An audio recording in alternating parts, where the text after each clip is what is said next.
Good morning, good day, good evening. Hello, my treasure, and welcome to part 2 of all the games I completed in 2025. Yes, now I'm going to say 2025 because in the other video, I already explained what I mean with 2025 and games I've completed. So let's go now to the game that I have completed on the 26th of April. And that actually took quite some time because after the 9th of April, completing Ys Origins, I was still in a RPG mood. So I was like, okay, you know what? Let's play Atelier Yumia, because that game, finally I got the physical edition. And I was like, I'm going to play this now. Then 83 hours later, I completed the game. And I almost 100%ed the entire map. Yes, I know. You know what? The most frustrating thing about myself is that when I see a question mark, I just need to go there, right? So this whole game had me going to question marks the whole time.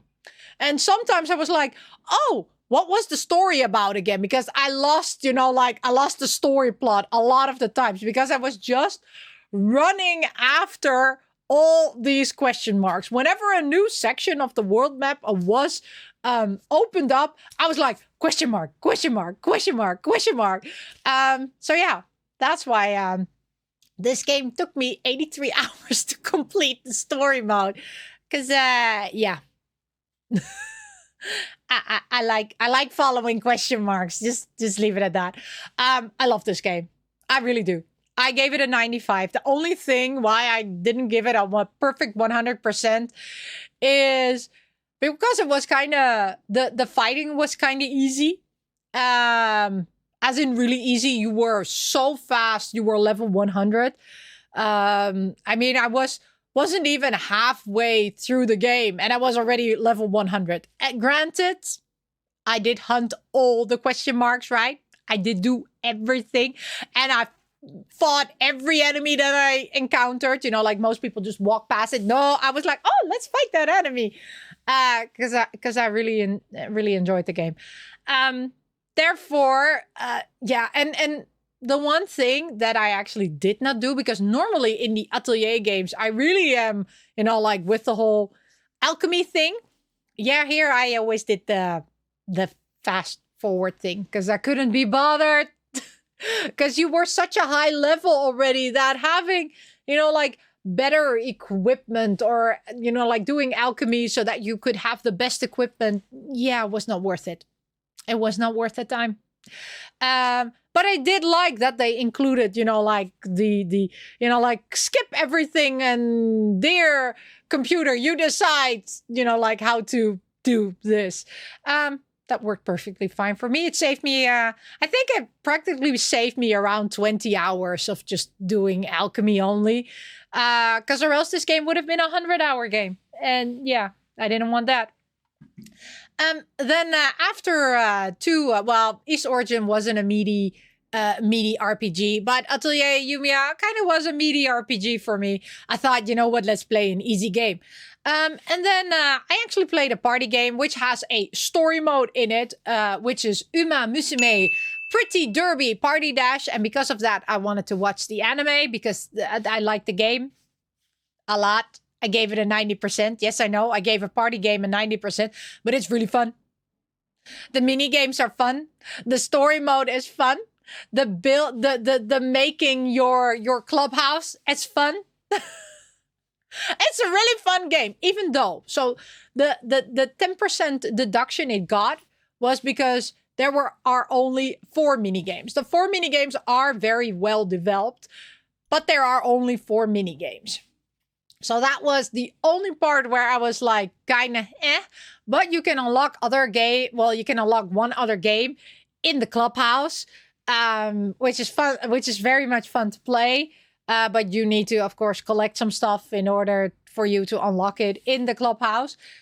So yeah, this game was a really fun.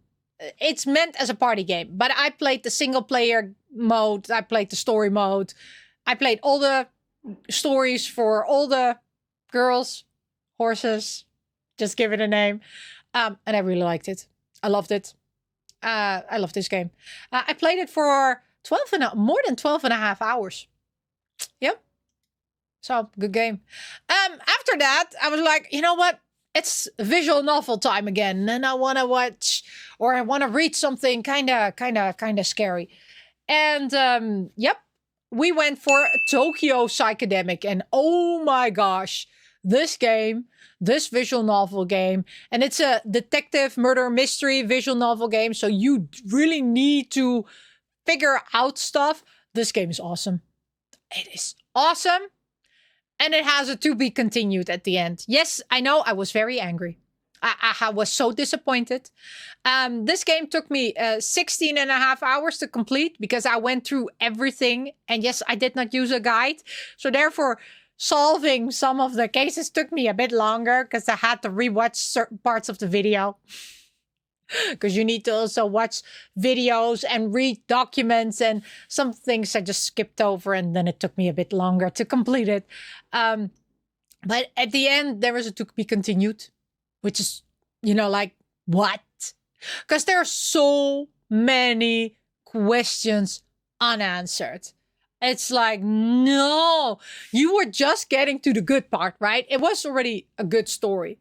But once you reach the final case and a lot of things kind of get puzzled together, you're like, okay, and now I want to know it. And then it's like to be continued. And I was like, no, can't have this happening to me. Why is this? So yeah, Tokyo Psychodemic. It was also quite a new game released at that time, so it's gonna take a couple of years before I get my to be continued. So I'm kind of a bit sad about that one, but it was it got points deduction for the to be continued. That's why I got 10% deduction, because it's a awesome game. Give me the remainder of it. Then the next one, I wanted to play something light, right? Something light and fluffy after that heavy visual novel game. And I played Totally Spies, a Cyber Mission. I play all Totally Spies games. I've played all Totally Spies games on a Nintendo console. So this one I had to play as well. It's fun. It's not difficult. It's okay. It's not fighting. So in the other Totally Spies games, I think in 3 of the 4 others that I played, there was fighting. But in this one, there's no fighting. It's basically kind of like stealth game, and where you need to avoid the enemies or need to lure them into a trap. Yeah, not into that. I really do like fighting. So that's why this game only got a 75, even though I love Totally Spies games, right? I don't get me wrong. I love these games. I just do want to kick somebody, right? Or I do want to zap somebody. But if I cannot kick or zap somebody, then it becomes kind of like, oh no, kind of feels like a survival game. And I don't like survival games because I want to hit stuff, okay? So that's the one big downer for me on Totally Spies Cyber Mission. All the other things, the story, the girls, whatever, was awesome. I enjoyed it. It's just that I wanted to kick some stuff, which I could not. So yeah, after not being able to kick stuff, I went back into my cultured lineup. And then on the 7th of May, oh, by the way, the other one I completed on the 4th of May. On the 7th of May, and I gave it at 85%, I completed Sentimental Deathloop. Yes, I know, I'm going back to loops again. And now I'm even picking games which have loop in the name, because apparently I like games that loop. There's a running theme in the games that I've completed in the past year. And that is apparently I like games that loop. I don't know why. I actually don't like games that loop, but apparently 50% of the games on this list are looping games.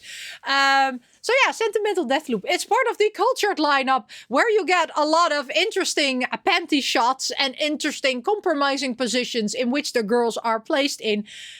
These girls are of age, so they are above the age of 18. So it's less iffy if you look at it. But this is an interesting game where basically you need to figure out why your friend wants to kill you. And yeah, you you basically die a lot of times, and you basically need to survive. And in order to complete this game, well, there are multiple endings, and only once you've like done certain things in a certain way, and also done one thing which you need to do 35 times, 37 times, will you get the true ending. Yes, I know. I wanted to kill myself. Oh no, I wanted to punch something. I didn't want to kill myself. I wanted to punch something. And yeah, so Sentimental Deathloop. I gave it an 85. I liked the game. I liked the story. The mechanics worked very well. It's just a lot of looping. Then I thought, okay, let's not play a looping game anymore. Let's go back again to visual novels. So I started playing Hookah Haze, which I completed on the 10th of May. I gave it a 90% because Hookah Haze, absolutely banger. The only thing why it got points deduction is there are a lot of endings. And only when you have all the endings can you get the one true ending. By the way, every ending ends with, in the end, like a tear. Just a warning, right? If you are sad, because you play as a terminally ill person who runs a hookah bar and meets there 3 girls who are all 3 in a bad place, and by talking with them, trying to get them out of that bad place. But yeah, it's sad. It's beautiful. It's, yeah, I really, really, really love this game. Like I said, the only points deduction is because you need to play the game a lot of times in order to unlock all the different cutscenes. But you can skip a lot of things, but yeah, takes quite some time. Then on the 22nd of May, I completed a game which I wanted to ritualistically burn. Yes. And I'm keeping this game because there might come a time in my life when I'm very angry that and I need stuff to burn, that I will grab that game and I will burn that game. And that is Cuisineer. Oh my god, that game. I've ranted about that game so many times. So do not play this game on the Nintendo Switch. Do not play this game on the Nintendo Switch too. Maybe play it on the PC. Maybe it's better. But do not ever play this game on the Nintendo Switch or Switch 2. Because this has the worst of the worst loading times, and also the worst of the worst loading screens. Also, this game is hard, right? Normally, if you die, right, it's fine, whatever. No. If you die, the loading takes as long as that you get to your grave in the end. It takes forever. I can make a 3-course meal in the time that the loading is done for me to be able to play it again. And you know what the horrible part is? So you play as a cute little kitty, right? So the story is very cute, right? Your parents go off on a cruise, leave you with a debt in, like for the cafe that they own, and you need to pay off that debt. You need to pay off that debt multiple times because apparently your parents just keep on wasting money. So yeah, you're stuck paying off that debt. All's fine, right? And there is an element of managing the cafe, right? Managing the customers, also building out your cafe. And there is a part where you go out and hunt for ingredients. So basically you go out and fight. Perfectly fine, right? Everything honky-dory, everybody happy, right? We fight, we, do some cafe life. Fine. Yeah, it's not fine, okay? So the cafe has, like a back section where you sleep, right? And where you can put your equipment in and those kind of things. And then it has the cafe section. And then you have the, the section where the townspeople live. And then you have, the arenas where you fight. Moving from one section to another. So moving from your bedroom to the cafe takes 5 minutes. Yeah, as in not 5 minutes walking, no loading. And then because the camera angle changes and you might sometimes accidentally press that you go back again to your sleeping room, another 5 minutes gone of your life. Yeah. Same goes when you go from the restaurant to the town. And it's even worse when you go from the town to the fighting area, to the woods or whatever. Yeah, I know. It's loading times, loading times, loading times, loading times. So that's why I had to put this game, because I was not allowed to die, because dying, like I said, takes a very long time to load.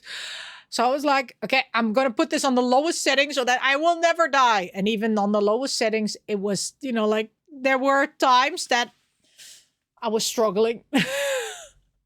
So yeah, no, I completed it. I got the ending screen. I got the credits. Then after that, I wanted to burn this game to the ground. So this game took me 45 hours and 10 minutes. Of which I really do think 25 hours were just loading. Were just the loading screen. And the reason why I think this and almost know this is because I recorded some gameplay of it. And when I was adding it up, I was more waiting for it to load than to actually play the game. So I was like, nope, I hate it. I hate it. Even though the story is good and everything looked, the art is good, everything looked great. The loading just completely burned it for me. Then we have Maid of the Dead. then I was really, like, let's go shooting. And this is also, by the way, part of my cultured lineup, which of course are games which have interesting shots. Same goes for Maid of the Dead. This is a bullet hell, shoot 'em up, 2D action game, and it's fun. I loved it. I could shoot stuff. It was fast. After Cuisineer, everything was... I think I would rate everything almost 100%. So yeah, this game, I rated a 95. I did complete everything. There are sections in this game where you need to, for example, survive 12 minutes, 15 minutes. And to get the final character and the final stuff, you need to survive a horde of zombies for 30 minutes. Yeah, including boss level characters. I did complete it in one time, but that's why this game, took me so long. 26, well, almost 27 hours. Because, I wanted to get everything. But I was fine with that. It was doable. I would have been screaming the hell off if I would have died after 28 minutes. But I survived. I survived 30 minutes of onslaught of zombies. Then I thought, you know what? Let's do more scary stuff, right? I hate playing scary games. I really do. But somehow I do play them. That is Get Me Out Please. And Get Me Out Please is actually an online game which also has a offline story mode. And in the offline story mode, you need to collect 100 pieces, whether they are diary parts, they are news clippings, they are posters, there are various types of information which tells you more about the background of the 4 girls in this game and what happened in the whole story and in the whole town. And also in that particular school, because in that school you need to escape the school, right? And you're being haunted by these scary ghouls, which were former kids, and they try to they try to hunt you and try to make you one of their own. And you need to escape. You need to find 3 kind of keys in order to escape. But during your search through the school building, you can find these other additional story pieces. And then once you have collected everything, you get the perfect ending, because then you know how the game completes. I think me and one person in China are the only people who have completed this game. because I had 97 pieces collected at some point in time, and I just couldn't find the last 3 pieces. I went through that school building up and down and everywhere. I checked everything. I couldn't find them. So, of course, what any, like person does after, like searching for God knows how long, you go to the internet, right? Because the internet has all the answers. And guess what? The internet does not have all the answers. Because for Get Me Out, Please, they couldn't tell me where those puzzle pieces are. I was like, what? What? That we have this whole internet. We have AI. And you cannot tell me where I can find those last 3 story tidbits to complete it. I was like, no, this is not happening. So, of course, like I said, there is always somebody in this world who has completed it before you, because I cannot be the first. And there was this one guy in China. And I love you to bits now, just so you know. And they weren't really doing, like they were doing a playthrough, but their playthrough was not, like getting, like for them, the last pieces. It was more showing pieces that they had difficulty grabbing. And by watching that video, I was like, I knew they were there, but I just needed to click it differently. There was flickering there, right? Because the story elements do flicker in the screen. So there was something there. So I knew actually where the 3 were. I just didn't know how to really get it. And then they just, for them it was, I don't know, puzzle piece 50, 51, and 52, right? Because all the pieces are there in the story or are there in the school. But you just need to find them all. And oh man, I love that guy. I think it was a guy because his voice sounded very, very low. But I don't speak Chinese and I don't understand Chinese. I knew it was Chinese, but other than that, I did not know. But I was very grateful. So I got the ending. Yes, which hardly anybody has seen that ending. But I got it, and I got it. I recorded it. And then my recording halfway shut down. But I have it. Okay, I have the ending of Get Me Out, Please. So yeah, this is a very great story. Then, like after completing that one on the 30th of May, actually, at the same time, I was playing also Stories from Seoul, which I completed on the 1st of June. It's a visual novel, which is in place out in outer space. There is a love story in there as well. And depending on, you get to decide if your character is male or female. And the love interest stays the same, no matter if you choose if your character is going to be male or female. I played as a female, so therefore, of course, my love interest was also female, right? If I would have played a man, my love interest was also a female, because it's one of the main characters.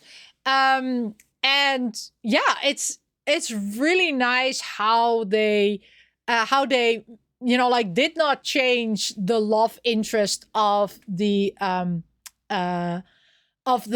main characters, depending on which gender you would choose. So yeah, this was very awesome. I really loved Stories of Soul. The only thing that it got points deduction for was because it has a to be continued, and I do not go very well with to be continued because I like my stories to end. So that's why it got a 95, but I loved it. Definitely go check that one out. And then, of course, because during that time, the Switch 2 was released, we had Mario Kart World. I completed that one on the 7th, rolled credits on it, did some extra stuff, and then basically it's now catching dust there. Nobody plays Mario Kart World. It's boring. I loved it for the 2 days that I played it. And then I played it some with my kids. And then, after a while, we were done, basically. because I was actually playing another game at that time. So, of course, the 5th of June, the Nintendo Switch came out, and I purchased Mario Kart, but I also purchased another game, Rune Factory, Guardians of Azuma. And on the 6th of July, so a whole month, right? Because that game, I put in 103 hours. I completed Rune Factory, Guardians of Azuma, and I got all hearts with all characters, and I got kits with all of them, and it's amazing. I love the story. It's 100%. It's the one of the best games that I have played. It has a perfect ending. It has a perfect, like after story. It's great. I want more games like this. It's awesome.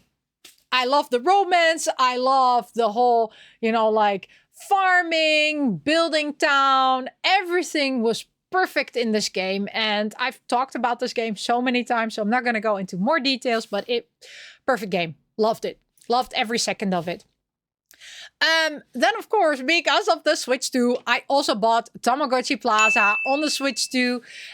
This is a mini game compilation, but here also you can get credits if you get all the stores and all the mini games completed, and you have, like the princess come along and like grant your buildings the highest privilege. There was a lot of repetitive games in it. I love Tamagotchi, so therefore it did get a 75. But because a lot of the things are kind of repetitive in, like getting your stores to get a golden award. Yeah, it was not the best, but it's also not the worst. So yeah, really love that one. Then I started this one on the PC, never completed it, and then I got the Switch version. There were 2 games on it, so that's Prison Princess. I gave it a 90%. I still need to play Prison Princess Trap to Lure. That's the other game that is on the cartridge, but I haven't played that one yet. But I finally completed Prison Princess. And that is a cultured game again with panty shots and chest shots, where you as 2 princesses need to escape. And there are, again, multiple endings in this game, depending on if you get certain items or if you do certain things or not do certain things. And of course, another game which I have spoken about a lot is No Sleep for Akane Dante from AI, the Insomnia file. So I completed this one on the 20th of July. This game took me, including all the extras, 23 hours. So I completed it with everything done on it. It's a 95. Why did I give it 5% deduction? I don't know. I really like the game. I don't know. I loved everything about it. I played the Switch 1 version on my Switch 2. Everything worked perfectly fine. So really, really like this game. I know a lot of people actually said the other games are better. I haven't played the other games. I played this one first, and I just love this one. It's so funny. The gameplay and also the escape game are nice. So I was like, yeah, I'm happy with this game. Then I went back again because I like being a detective. I completed on the 26th of July, and I rated this one an 85. Maybe I rated this one a bit lower. I don't know why. Because now that I'm reading everything about this game again, I'm like, maybe it's a 90. But that is Stafford Case, a supernatural mystery adventure, including the DLC. Yeah, I think the points deduction came from the ending. The ending did not give me everything that I was hoping for. Did not give me all the answers that I was hoping for. It is kind of dark, actually, in the end. It is a good game. Definitely recommend playing this game. But it is kind of like a dark game. This one game took me, including the DLC, 21 hours to complete. Yes, I know. It was quite long. Then I went back to a dungeon crawler because I hadn't played a dungeon crawler in for quite some time. I played Omega Labyrinth Live. Yeah, it's a culture game. Yeah, this area enhances the more you level up in the dungeon. It's a long game also. It took me 44 hours to complete this game, including everything. It's basically Azure Dreams, but a bit less town building. There is not, like you build a garden there, but that is not as interesting as with Azure Dreams, right? Where, like you further expand the town. And there's also not, like love interest or anything in this one. It's just unlocking more and more cutscenes by getting certain things and doing certain things. Yeah, okay, it's a cultured game. Okay, I can't explain anything more about it. It's a dungeon crawler. I like this dungeon crawler. The final dungeon, God, don't get me started on the final dungeon. I hated that one, really, with all of my heart. And because of that, I only scored it a 65. So let's move along.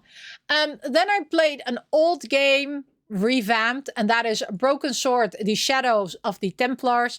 I gave this one a 90%. It's a point-and-click game. I played it for 10 hours. You can play it both in the old school version and in the new school version, or in the remastered version. Very nice game. Definitely recommend playing this one. This is the first part of the Broken Swords one. After I played this one, I also bought on the Switch Broken Sword number 5, and I bought through GOG. I bought part 2, 3, and 4 because I want to complete the whole series and I want to play the whole series. So yeah, definitely recommend this one. And then we have then I went into like a Candy Crush kind of mood. So I played The Secret of Magic, the Book of Spells, part 1, because I have part 1 and part 2, because there are 2 on the cartridge. I completed part 1. You follow, you play Candy Crush and you follow the story of a witch who needs to save her parents, basically. I completed that one during the summer, the 14th of August. And it took me 11, almost 12 hours to complete it. Then I was really into the cozy vibes. And because, of course, it was, summer. And apparently in summer, I'm in cozy vibes. So I played Shin-chan, Shiro, and the Cold Town, which was recently released. This is an awesome game. I loved everything about it. I completed this one 100%. Where you can, like you collect all the fish, all the bugs, all the fruits and vegetables. It's very hard to English today.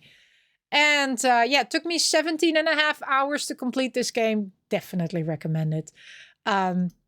If you like cozy games, if you like collecting, if you like laid back, if you like Shin-chan, definitely go check that one out. Then a game which really got me frustrated, but I did it because somebody recommended it. And they did mention that if you are not anymore into old school Game Boy games, don't play it, right? I still did play it, and that was Shantae on the Nintendo Switch. This was pure torture. But I did complete it. Took me 14 and a half hours to complete it, to get everything, go back and forth, because the end boss is easier to beat if you have everything with all your different variances. But in order for you to get everything, you need to go back and forth, and sometimes you don't know where you're going. And the enemies at night are just so hard, and you keep on dying, and you're like, when does the hurting stop? And the ending is cute. I played it, okay? I played it, I completed it. Should I use the guide? Yes, definitely I should have used the guide, because playing this without a guide, it hurts so bad. After the hurt, I thought, I'm gonna play a spooky game. And I played Spirit Hunter Part 1. So that's also called Deathmark Part 1 last year. And I wanted to play Spirit Hunter NG. So that's Part 2. And wow, amazing, scary horror game. Again, if you want to get all the endings, you need to replay the game. You need to make different choices. So there are multiple endings. There are bad endings. There are good endings. There are mediocre endings. And this one is quite a long game. It took me 25 hours to get all the endings. Yeah, I loved it. And I can't wait to play Spirit Hunter 3 Deathmark 2. I have it lying here now. It's one of the games I am going to start playing in 2026. Of course, I still was in a scary mood. So I played Saint Maker, a horror visual novel. This one has some Yuri elements in it. Not a lot, but at the end, you do see certain elements in it. So this was actually the first Yuri game that I played. Yes, I know. I know. It was the first Yuri game that I played that wasn't marketed as a Yuri game, but actually had real Yuri elements in it. Because the characters do kind of, fall in love at the end of the story. So yeah. Definitely recommend this one. It's a short story. It's 6.5 hours. I gave it an 80%. It's nice. Then we have Discounty. So, a management game, a cozy management game. Yeah, I really wanted to love this game. Everything about this game was going into the right direction. Alas, there is a game-breaking bug on the cartridge. Yes. You cannot complete this game without downloading a patch. Because there are items in this game which you need to get, but those items you cannot select them. Only after you've installed the patch can you play that. And can you grab those items and complete the story. So yeah, Discounty, I really wanted to give this a 95%, but because on the Switch it has a game-breaking bug and it actually made me, this game was not in early release, right? I bought this game physically on Kart on a Nintendo Switch. It was not an early access game. I can deal with early access games on the PC, right? I'm fine. If I have game-breaking bugs, I decided to do early access, so it's my fault. This is a game I bought in the store physically, right? I went to the store, I grabbed the game, I bought it. Have a real physical edition. I put it in my Switch, right? It didn't require any download or anything because there was also no patch at all. So I put it in there. And then it had a game-breaking bug. And then I had to wait 5 days before that game-breaking bug would be fixed. Apparently, the game was an early access game. Well, guess what? Don't release your games physically on Switch when it's still in early access. So I was angry. I still am angry because I have now a version of the game where I always need an updated Switch for. Annoying. Anyway, after that, I played Perfect Gold, a Yuri visual novel. That's a 100% Yuri visual novel. These girls are in love with each other. They are going steady. They kiss, everything. So this is a cute Yuri visual novel. I gave it a 90%. It's their love struggle and how they are not right for each other and are right for each other. I love it. I love it. I love everything about it. Then, of course, the spooky month came along, or at least, we were entering spooky season. So in September, I played Goosebumps Terror in Little Creek. And I thought it was a point-and-click game. It's not. It's a survival horror game where you have, some... You can defend yourself, but basically you need to hide, duck and hide. This game put me in such a wrong mood. And if you wanna get both endings, you need to play the game twice. Yes, because there's no separate save slot. Yeah, okay. Well, I don't want to talk about this one anymore. I've talked about this one in my scary games that I've played. So go check out that video. Then on the 7th of September, I went into something different, and that is Date with Devils. Yes, that's a really interesting game, where basically it's a management game where you manage hell and you send people to heaven or to hell, and you basically work and you collect money. You go on dates with devils, you go on dates with angels, and you basically try to get all the cutscenes, all the happy ends, all the endings. And then you get the ending screen once you have completed everything. I really love this game. I gave it an 80%. It took me 11 and a half hours to complete it. It was a fun game. I really enjoyed it, but I cannot explain this game in a fun way. That's the weird thing. Maybe once you see the gameplay, hopefully I will show gameplay during me rambling about this. But if you see the gameplay, it's really fun. I really enjoyed it. It was relaxing. Really recommend it. Really an underrated game. Then, again, I was playing apparently scary games. We have Sense, a cyber ghost story. Hate this game. Love the story. Love the artwork. The mechanics. It's broken. It's a broken game. I had to restart this game so many times. So the time that I completed this game was 11 hours and 45 minutes. This is not an 11 hour and 45 minutes game. This is max a 4-hour game. But because I had to replay it so many times, because every time when you do something wrong, you get stuck. As in the game, you cannot progress anymore in the game. Certain things don't work anymore. And because I'm sometimes a backtracker, right? Because I'm like, oh, did I miss something? Yeah, don't backtrack in this game. Just go forward. Once you've been in that room, you've seen everything. Don't go back to the room. You're going to have a problem. But I love the story. I love the art style. It's just... And because it's an East of Asia game, of course, I also had to get the second one. So I played also, and I completed on the 11th September, Since Midnight. That's a game which only takes you 1 hour to complete. It took me 5.5 hours because, oh my God.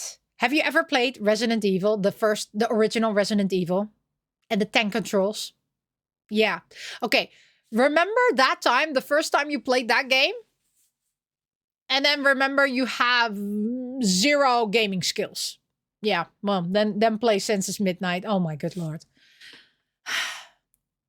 It does have, depending on if you get the good ending, it does continue part of the story of Senses, a cyber ghost story. But it doesn't. It's a standalone story, which plays in a park. And you don't leave the park. It's horrible. It's horrible. It could have been great, but it is horrible. And it's basically you hiding every time from the ghost. So, yeah, I don't want to say anything more about this one. Then on the 23rd of September, I completed Hyperdimension Neptunia, the first one, Rebirth. And, oh my gosh, I love this game. I love this game so much. It's so funny. It took me 38 hours to complete this game. I gave this game an 85. Could have been better, right? Especially...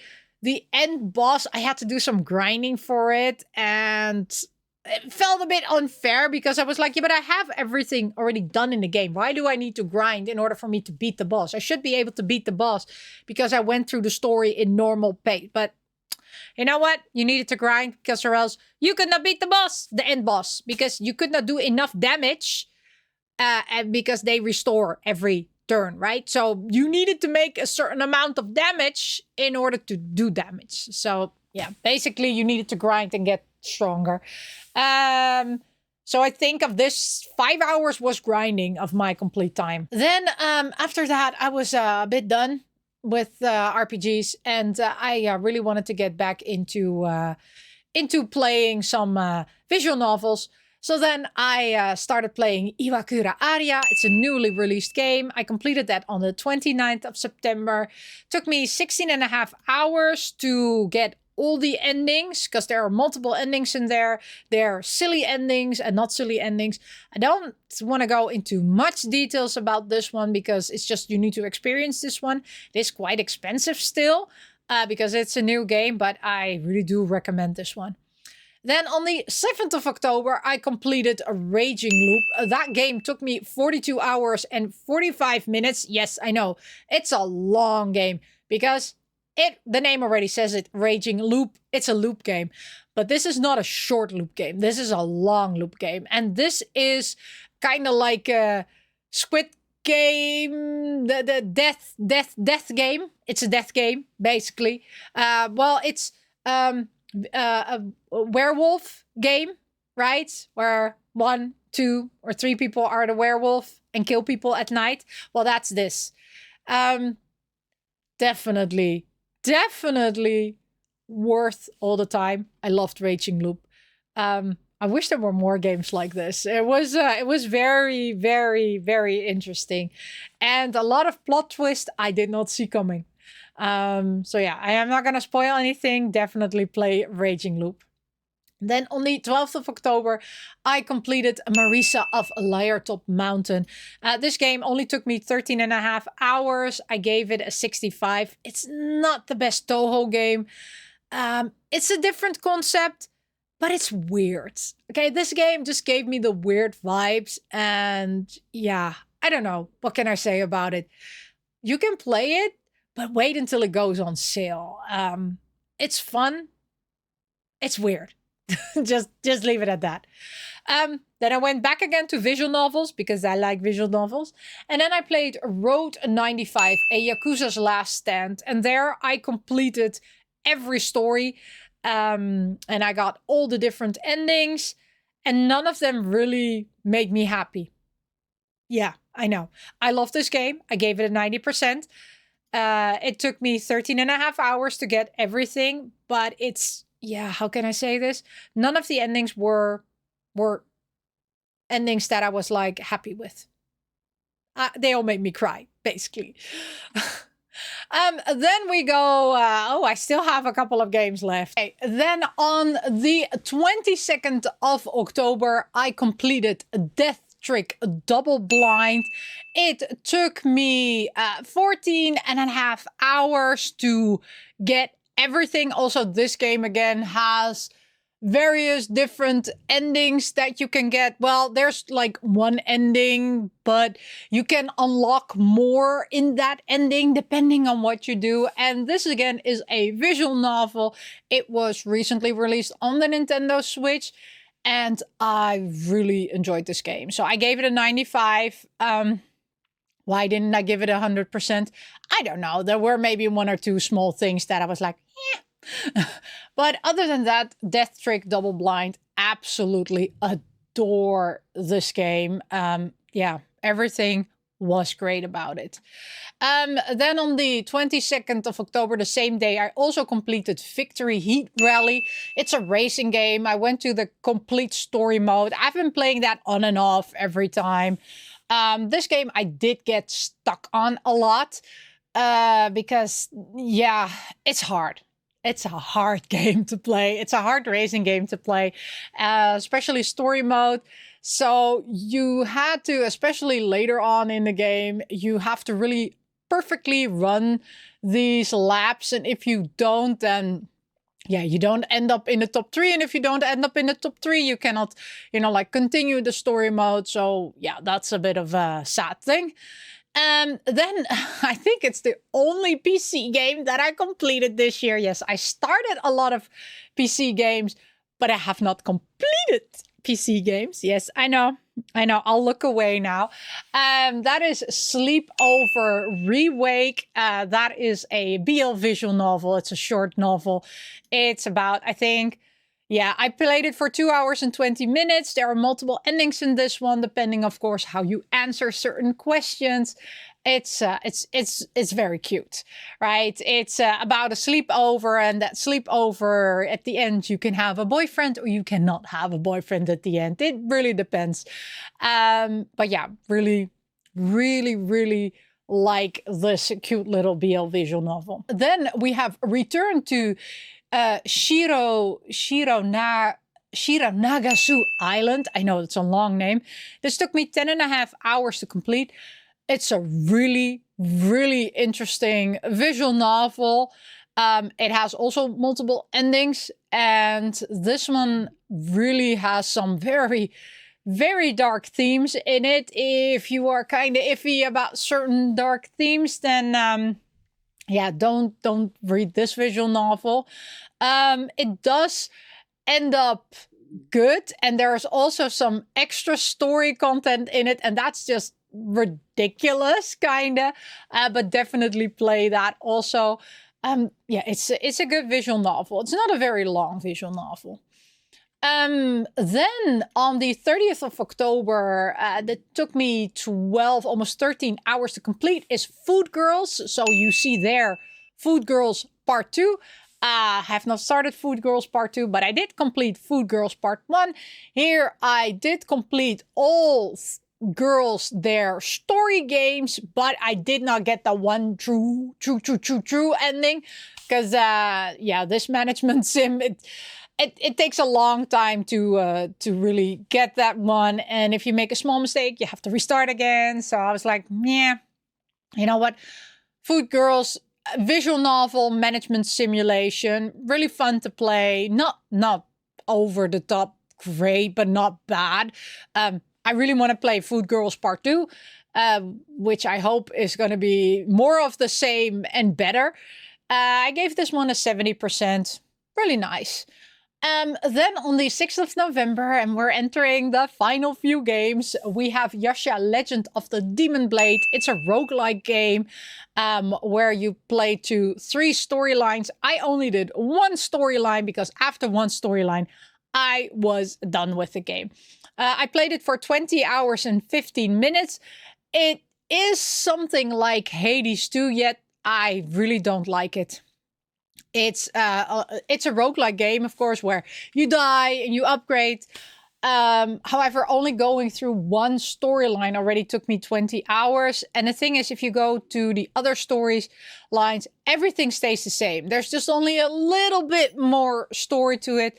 And because you need to start from scratch with each and every character, it's not like you can, like continue certain stuff from other characters. Yeah. And the bosses are the same. Everything is basically the same. It's like, yeah, there's nothing there for me to really keep on continuing playing this game. And that's why also I gave it a 65%, because I did like, right, the initial story, because I played the story of the girl, was really, really good. But that's where it should have ended. Right. And they should have, like incorporated the other 2 stories into that game and made it, like, I don't know, 5 hours longer with the additional story content, but not have me go again, play 20 hours for the other one and 20 hours for the other one, where the story part is like 2.5 hours and the rest is just grinding to get strong enough to beat exactly the same enemies and bosses again. So yeah, no. And yeah, that's it for that one. And then I played, which is a contender for me for my personal game of the year. And that is next to this one I gave 100%. It's Mahjongami. I played it on the Nintendo Switch too. It's an awesome game. It's really unique. It's an side-scrolling